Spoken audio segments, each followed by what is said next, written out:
देखिए, इस कार्यक्रम की तैयारी से लेकर अब तक अगर इसका आप विश्लेषण करेंगे तो कांग्रेस ने ये डिक्लेयर किया था, ये क्लेम किया था कि 4.5 लाख छात्रों ने पंजीकरण कराया है।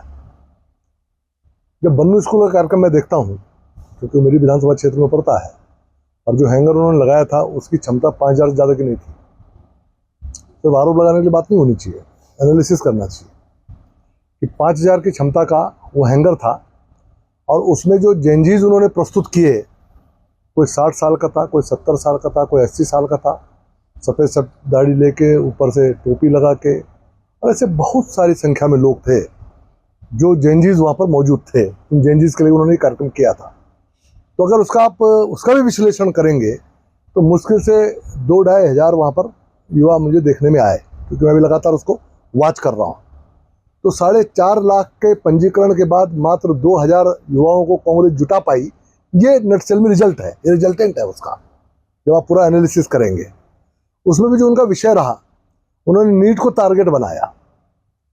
नीट को पूरे देश के अंदर इस समय कॉकरोच और ये सब लोगों ने मिलकर टारगेट किया हुआ है। आप जानते हैं कि भाजपा के खिलाफ में उसका इस्तेमाल हो रहा है। लेकिन नीट की परीक्षा हो चुकी है और 11 लाख से अधिक लोग उस परीक्षा में उत्तीर्ण भी हो चुके हैं।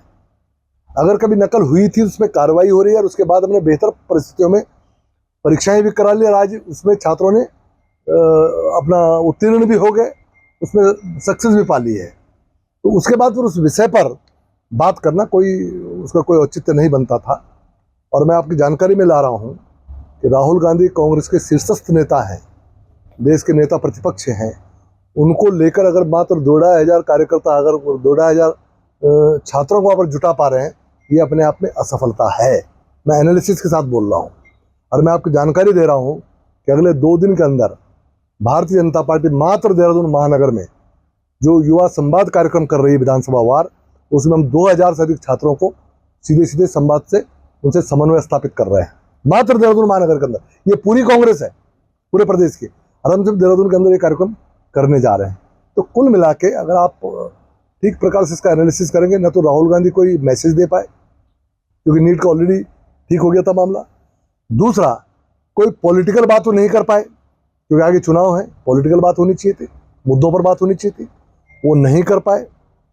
तीसरा, वो एक पटवारी घोटाला और एक दरोगा घोटाले का उन्होंने जिक्र किया कि पूरा उत्तराखंड जानता है कि पटवारी घोटाले और दरोगा घोटाले के मास्टरमाइंड कांग्रेस में है।